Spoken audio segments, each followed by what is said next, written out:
Thank you, Matt.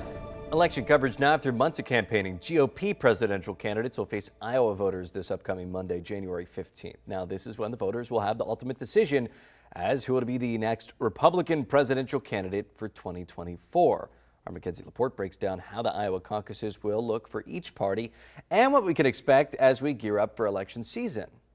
Now, in less than 1 year, Americans will be voting for the next president of the United States. But before that can happen, Iowa voters need to decide who will be the Republican candidate.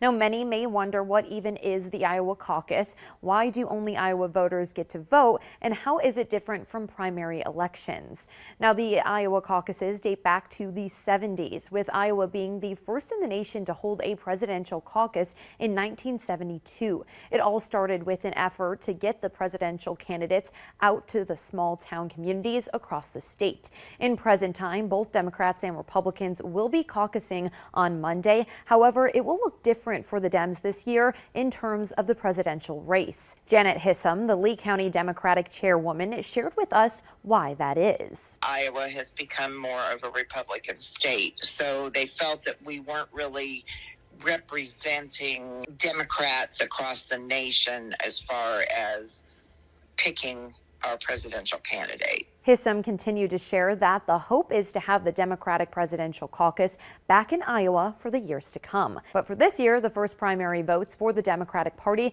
will be taking place in South Carolina instead. Now, on the flip side, Iowa Republicans will be caucusing for the presidential election on January 15th, voting in who the GOP candidate will be for 2024. Encourage the participants in caucus to come out early and get registered because we're expecting crowds of people there. We're officially opening the doors at 6, but I'll have people in place by 5:30 in case anybody early birds want to get in there early. Now, starting at 7 p.m. on Monday, January 15th, both parties will be voting for party chairs and leaders, and for Republicans, the presidential candidate. Reporting in studio, I'm Mackenzie Laporte. Thanks, Mackenzie. The 2024 primary election date for Illinois is Tuesday, March 19th. Thanks for watching. Stick around by subscribing today and don't miss a single video.